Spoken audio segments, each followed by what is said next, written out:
Here we go.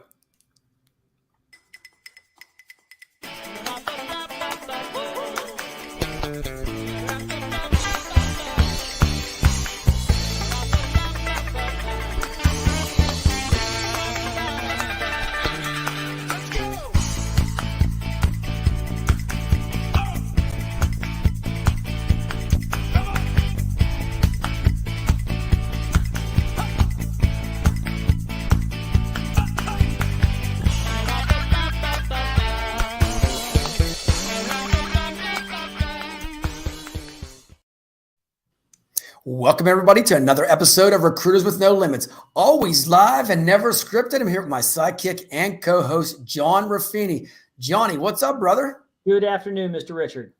Hey, it's springtime, man. This is good times, right? It is officially spring. I got to ask you real quick on your March Madness poll. Anybody still in it? So you know what's interesting is I went from second to last in my pool to second after the Elite Eight. So here's where I stand. So being selfish and being a Floridian, I am hoping for an FAU Miami final because I want all four. However, if UConn were to win that game against Miami, I would win my pool. So I'm conflicted. Did you say you're going to split that with your co-host? Is that what I heard? And your guest? Did I hear that? Yes, right, of course. Right. Hey, John, you ready for this? Our guest today is the amazing. You ready for this? HENNA PRYOR, 2-time TED Talks. You know what? Speaker of all, loves everybody. The most amazing person I've ever met. Seriously, she's a rock star. You are too sweet. Your check is in the mail also. Thank you. Thank you. Yes. Thank you.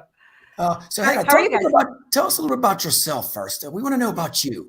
Okay. What about me? So I'll try not to go too deeply into my origin story for time, but firstborn of immigrant parents, which I know that seems like a strange place to start, but any firstborn of immigrant parents will immediately know what that means, right? Textbook overachiever. Parents came to the country with little. Firstborn wanted to really prove that that was a good decision on their part and worked their butts off. So my first job out of college was actually at Ernst & Young. I was at a Big Four public accounting firm.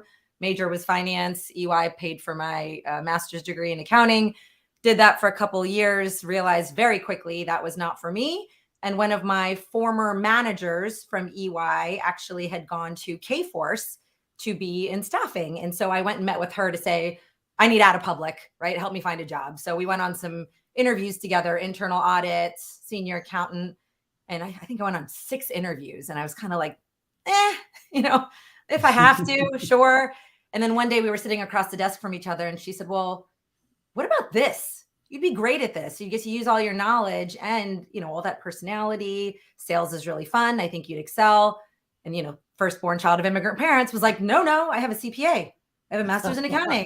That is not on the menu. And she kind of, why not? Give it a try. You could always go back to industry. And that's how 14 of my favorite years out of life started in the staffing industry, where I was very fortunate to be a top producer the whole time. Had my, got married, had 2 kids, all while in staffing. And a few years ago, made the very difficult decision with a very heavy heart to step out of an industry that was still very good to me, was still very lucrative for me, and step into what I believed to be an even higher calling in speaking, coaching, consulting, and have never looked back. It's been awesome the last couple of years. That's awesome. And now, where were you when you were with Kforce? Which office? I was in the King of Prussia office, which is a suburb of Philadelphia. So I live in the Philly metro area. So I left Kforce in 2000. So I just missed you. Did we talk about this before? I don't think I knew that. I don't think we did. I was with Kforce from 94 to 2000. I was with Source Services, and then they acquired us. Yeah. And, okay. I was in the Baltimore-Washington corridor in that market. We must know 1,000 of the same people. That's really funny. Yeah. I started. This will be for another episode. Yeah, another episode. I started there in 2005.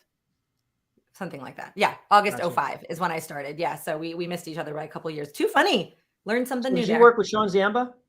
I did a little bit for a short time. Yeah. Not a very long time, but for a short time.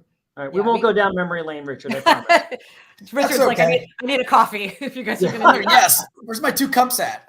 I know. So, okay. So I got to ask you the $1 million question here. I love your website, everything like that. So recruiters retrain your brain. I just love that tagline. I'm sure John does too. So tell me a little about what's the behind story on that. Yeah, so I'll start with, I didn't intend to be a recruitment or staffing trainer, teacher. None of that was on the menu when I left staffing. My idea was that when I decided to leave staffing, again, with a lot of heavy heart and consideration, I had been told by a number of my clients, Henna, you are our staffing partner, but we really should pay you for all the executive coaching that you do for us. And here I am thinking, I don't know what you mean. I don't know what any of that means. What is that? What is that I do for you? And so I finally started to look into it. And I'm like, I really do enjoy that part of the job, the part that feels, more coach-like. And so I decided to enroll in a certification at American University in DC. So I got certified in leadership coaching for organizational performance. I did that while at Kforce. I was very transparent that, hey, I'm interested in this thing. I'm going to try it. Don't know what I'm going to do with it. Maybe I'll use it at Kforce to be a better recruiter. Maybe I'll transition, try something myself. But I realized by class 2 that was what I loved the most about the industry in general. And so when it came to starting to build some of my own things, I realized there was this serious gap that was starting to exist between, the old model of sales. And I've heard you guys say in previous episodes, recruiting is sales. It's persuasion, it's influence, it's affecting change in someone who is resistant to change. So no matter what side of the coin you sit on, our goal is to influence and affect change. And so I saw that there was very visibly 2 schools of thought. There was sort of the old way of doing it. And then there was the much more coaching centric way of doing it. And it became clearer and clearer to me that a lot of my success at Kforce is because there was some natural inclination towards that coaching methodology. So I didn't know what I was doing. They call it in sports like unconscious competence, right? I don't think I knew what I was doing, but it was what allowed me to consistently be a top 10% producer while working half the amount of my peers, while stopping my day early and going home to my babies and toddlers. And people couldn't figure it out. They're like, Henna, how do you do more with less constantly? I don't understand. And so I started to connect those dots. And a lot of us, again, starting out, we're handed the objections list, we're handed the script, we're handed the this and that. And I said, nope, our brains have it all wrong. We need to retrain. We need to do this better. And in this current climate, it's even more important. We cannot do it the old way. People can smell it from a mile away. I agree. Yeah, that's one thing I always tell people, the fundamentals of staffing have not changed in decades, but how you execute those fundamentals or build on top of them, you have to adapt to the changing climate of the environment that you're staffing within. And I totally agree with you. What got you here won't get you there, so to speak. Agree. And John, I think to that end, it's also important to say that I cannot overemphasize how much things have changed since 3.5 years ago. Yes. Right? 3.5, 4 years ago. When I get in rooms, when I'm doing keynote speaking, one of my first questions is often, raise your hand if you're the exact same person you were 3.5 years ago. Clearly not a single hand shoots up, right? Raise your hand if you're not. And it's just firing them up, right? What are some of the big drastic differences that you've noticed in the last 3.5 years within the staffing industry? So generally speaking, and I'm going to speak staffing, and I'm also just going to speak to business as a whole, That's population fine. as a whole. Say business. We have very little tolerance for BS after COVID, right? One thing COVID taught all of us, we thought there was some wisdom there floating around for a while that our values as humans are relatively static. They're relatively fixed. COVID knocked that on its head, right? Those of us who thought we had a value of X suddenly reevaluated that value. And now, where it would have been achievement and income for some, now all of a sudden family has a different standing on that priority list, right? COVID did that to a lot of us. And so our values around sniffing out, inauthenticity, around not having tolerance for longer processes, around wanting people to engage with us at a different type of level, a more human level, a more caring level, a more thoughtful level. This is a lot of the trickle effect of what the pandemic did. It made us much more discerning about who we are going to give our time, energy, effort, and most importantly, our attention to. we do not give our attention easily anyway. We all know that. Right. Even less so in the last few years, because we learned that life is short and we're not going to waste it on someone that's not worth it. Right. It's a great point. I love it. So I got to ask you now. So here's one I seen on your website, the Dow. And me and Johnny are about this. 100 Dows a day doesn't work. When you go into a staffing firm, a recruiting firm, and the recruiters are still doing this, what's your process to get them off a different mindset? Yeah. So let me set the foundation first. Let's do it. I sometimes get a bad, not a bad rap, but an incorrect reputation around, Henna teaches sales messaging. She has a training around sales messaging, around sales writing. Therefore, she hates the phone.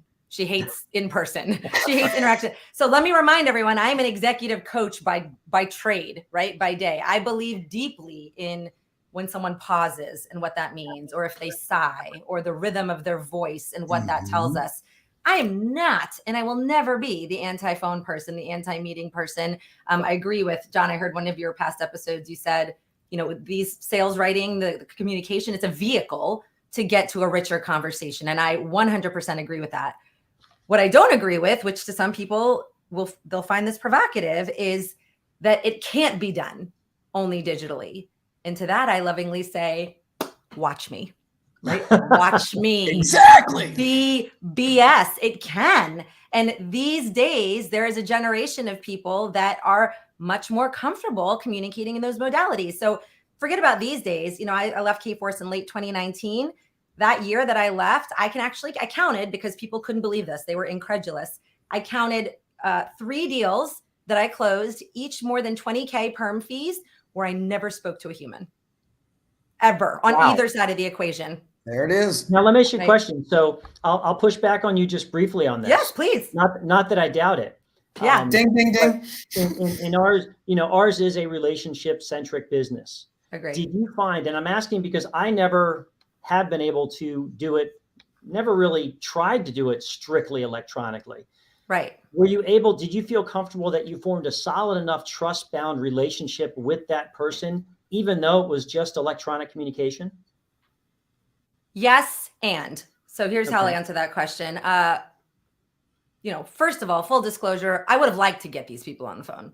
It wasn't for lack of trying, right? You. So I'm not saying that I'm not saying that it wasn't that I wanted that. Of course, you didn't intentionally set out to do it. No. That wasn't the goal. The goal was not to avoid the phone on my side. I was certainly pushing for that.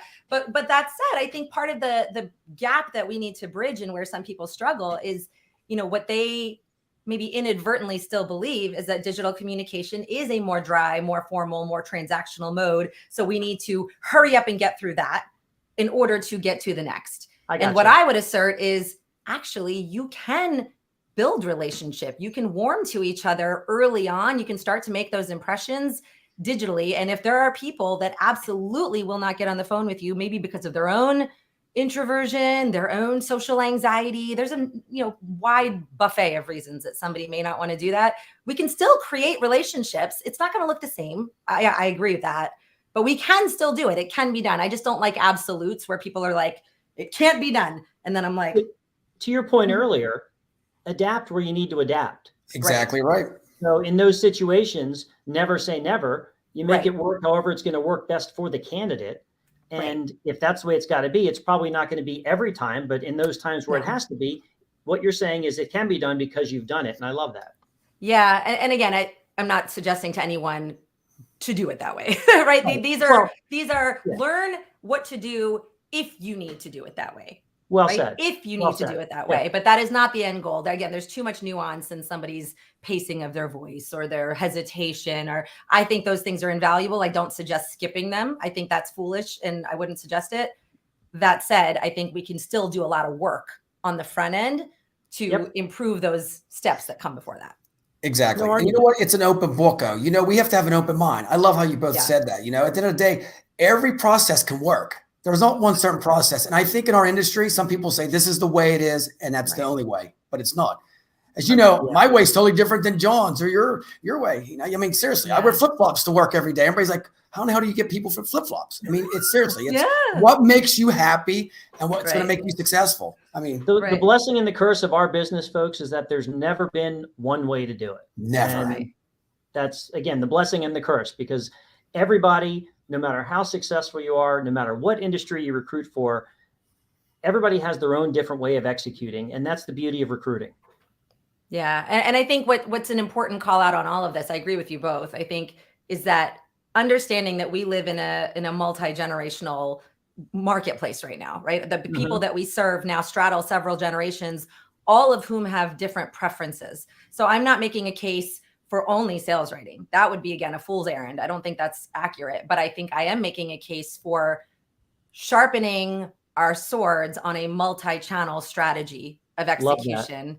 You know, and that's something that a lot of people haven't done. Only one edge of their sword is sharp and they're ignoring the other. And so I think where I, kind of unintentionally started to find myself enjoying filling the gap was sharpening the other side of the sword. Making people change. I love it. Awesome. So now the terminology. So we got to talk about terminology here, because that's a big thing is, you go into the recruiting firm and, they have this certain script and they want to use it by the book that we've known for the last 20 years. Yeah. You're doing stuff that's, the terminology is so different now. So tell us a bit about what you're doing with the recruiters to make them successful. Yeah, here's the counterintuitive truth that people are always surprised by, but I can't emphasize enough. Use the industry language you need to use, right? So when we talk about jargon or terminology or language, certain industries, you are going to need to use certain phrases, certain words to, demonstrate that you know what you're talking about industry-wise. But for the most part, one of the biggest truth bombs that I try to drop on people when it comes to communication is relax your language. Relax your language, especially now, especially with AI, especially with all the automated tools, especially with ChatGPT, which we're all increasingly getting tired of talking about. It is too. Thank you. Sorry. I mean, I'm ready. I use it, but I use it as a brainstorming tool, as a search tool, not as a, I don't use it word for word. Please don't use it word for word. It's starting to all sound the same. It already sounds the same. But what I think is the counterintuitive truth is that what makes our jobs harder, whether you're, in internal recruitment, on the staffing side, on the sales side, just doing delivery, what makes our job exponentially harder is that it is easy for whoever it is on the other side, client, candidate, it is very easy in this climate for them to other us, which is that person is an other. They are a vendor. They are a staffing person. It is very easy for them to forget there's a human on the other side of this thing that's trying to just have a conversation, just trying to hang out, just trying to start up a dialogue. And one of the easiest ways to remind someone that there is a human on the other side of this interaction is just to relax the language a little bit, to bring the human back into the communication. Not the way you talk to your sorority fraternity brothers or everything, but I mean, unless you're really tight with that person, but just learning the strategic ways of relaxing the language to make it more conversational, but still high impact. That's an art. That's a science that a lot of people have never been taught. You summed it up. Be yourself. I think on a professional level on that, so what's some of the key words I got to see? Like, when you teach people, they get nervous. They're on the phone. You're probably looking over them, saying if they're making a mistake. Yeah. Are they pushing to try to get that sell off the bat, or they're not relaxed, right? No. The biggest mistake, I'll tell you out of the gate. So whether it's digital communication or even on the phone, one of the biggest mistakes is because folks are so hyper focused on establishing their own credibility and making sure they're perceived as being taken seriously, they tend to lead with themselves. They lead with this, hi, I'm so-and-so, I'm from such and such firm. This is what we do. This is why we're great. This is how many years we've been in business.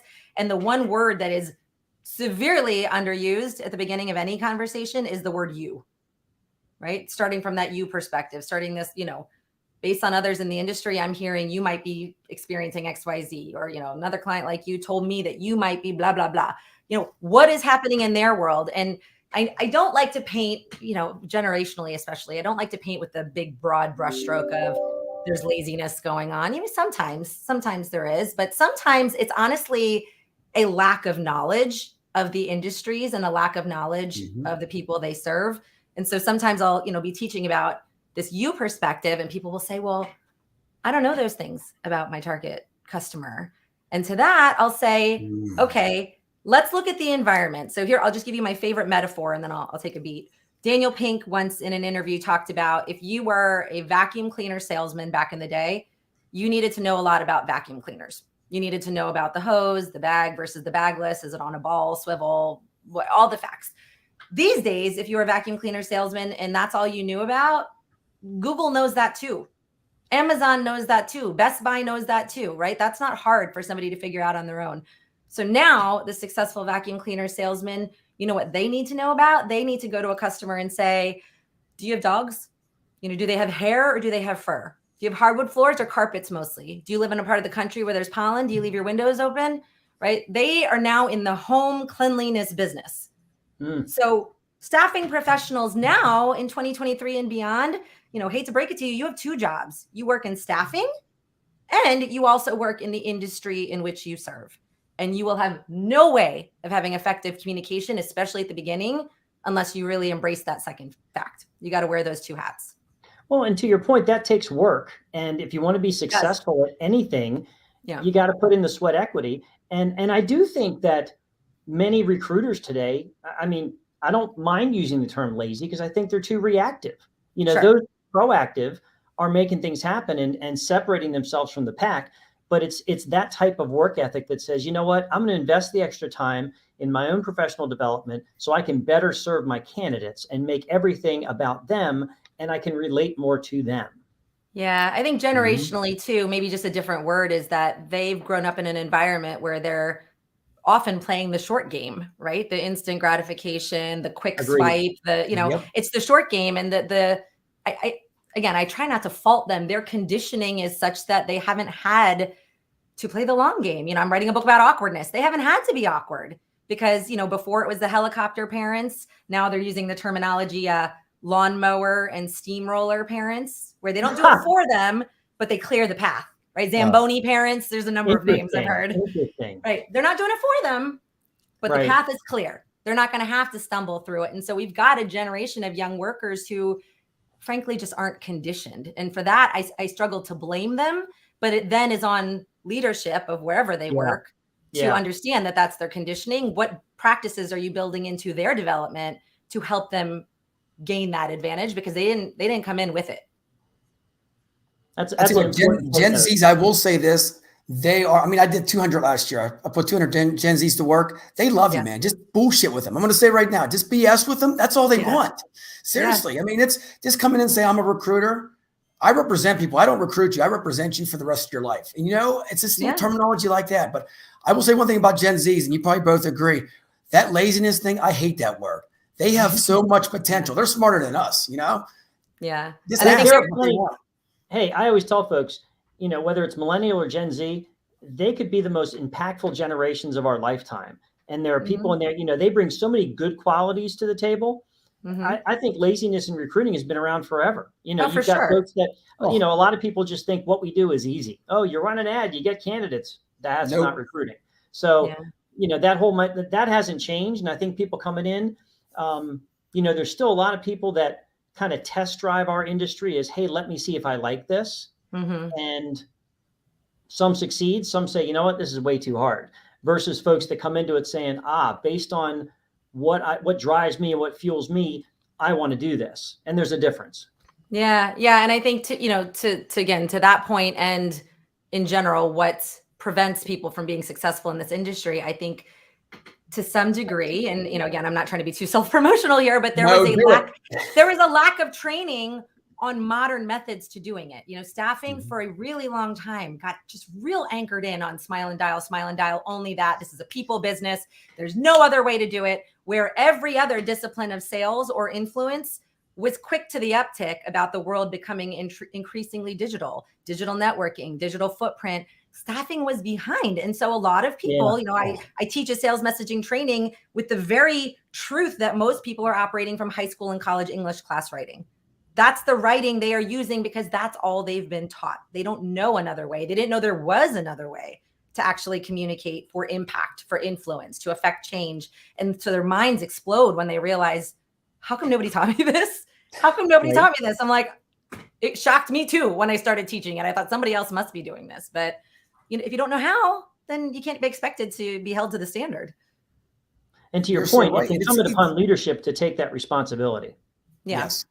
And it's hard for leaders. I hate to say it, our industry, we're hard-headed. We know we all know it, everything, just like our clothing. I'm going to be honest with you. You see me at the events. I don't wear a sport jacket much. That's not me. Sport jacket and khakis for light industrial is not going to get people in the door for you. They're going to think that you're supposed to be equal with them. So I think that's the biggest thing. I got to ask you, like on another level here, when you go and talk to the recruiters there, what are you seeing with the young recruiters coming into the industry? Because I see a lot of energy. Are they willing to accept everything that you say? And are they ready to adapt? Because the older ones seems like they're stuck in their ways of the old resumes and the old stuff. What are you saying? No, you know what's funny? I don't struggle with either side of the pendulum. And I'll tell you why. With the new folks, I think this approach of the multi-channel, it immediately resonates for them because this is how they grew up, right? They're when they're talking to their grandmother, that's usually on the phone or on FaceTime. They're not texting grandma that much. But then when they're communicating with their friends, my daughter is 13. They don't even text. They Snapchat each other. It's like the strangest thing, right? But this is such a generational shift. So the new guard immediately resonates with the multi-channel approach for the most part. And they get excited that they get to build good habits from the jump, right? Rather than having to reverse engineer. But even, I hate to use the term old guard, but even the seasoned vets of the industry, they subscribe to it too, because a lot of what I teach is really rooted in sales psychology, right? We're talking about how do we tap into psychology using these different tools. And they will occasionally come to me with, man, I feel like a schmo. I can't believe I've been doing it wrong. And to them, I say, you have not been doing it wrong. And there was a reason that you were very successful for a very long time. The market has changed, right? The way we communicate has changed. We didn't used to use email like that. We didn't used to use text like that. I mean, now there's an interesting pendulum shift again the other way, where my friends and I, who used to text constantly, are starting to use audio messages, like these little audio voice memos on the phone. So it's like, that's now another kind of trendy way to communicate. So we're seeing all this kind of just fluidity, but no matter what we do, the one thing that always gets people's attention is words matter. Words matter. Just think about voicemail. Somebody's like, I saw somebody at a staffing conference and he was talking about the voicemails that we leave. And I was like, because here's the truth. I read my voicemail. Don't you? Before you decide to listen to it, you're like, who's this? What are they saying? Transcribes. Right. So I'm reading it first before I decide. And if it looks like junk, I don't even listen to, I'm like, okay, delete that. But I got to ask you, how many people has their voicemail set up? People still do. But the truth is we just need to become more comfortable with the language. Attention spans are short. We need to start with impact. We need to start with the punch. We need to know who we're talking to. We need to start with the you. But again, most people haven't been taught those things. So they still start with the hi. I'm so-and-so from such and such firm. Yep. and I have 2 jobs for you. Yes, exactly. Right. I have the perfect job for you. Oh God, I hate that. Delete. You're a perfect fit. I don't even know you. I know. Exactly right. I got to love it. So we got to talk before we wrap things up about your book here. So tell us a bit about what's going on, the exciting stuff about the book coming out. I couldn't be more excited. I've been wanting to write a book since the 5th grade, but I did not want to be someone who just added to the noise. I didn't want to be someone who just had a business card book, right? I wanted it to be something that felt impactful. And it took me some time to figure out what is the book that's going to actually affect change in the world, until it sort of dawned on me, like, awkwardness has been part of my brand just as a human, firstborn generation immigrant kid. You're like, eyebrows connected. My food was always spicy and smelly versus my friend's PB&J. Even whatever perceived confidence people see now, I always describe it as it's awkward confidence. I'm clumsy. I spilled coffee all over myself right before I met Russell Wilson yesterday. Like, this is just who I am. And part of what I think has contributed to my own success is the willingness to be awkward constantly and to stay in that space and to lean into that space. And it was interesting to me that no one had really done a deep dive into the emotional state that is awkwardness, which I just find fascinating. And it has to do with, the person other people see in that moment versus the people we believe are our true selves. And when there's a gap between those two things, we experience awkwardness. And as it relates to staffing, I can't imagine a job that invites more awkwardness on a daily basis, more foot in the mouth, more I'm getting it wrong, more I don't know the answer, than this profession right here. So the book is called Good Awkward. It publishes in September. The pre-orders are open now, and I'm super, super excited about it. Awesome. Looking forward to reading that. I'm so excited to read it. Thank you. Good for you. Thank you.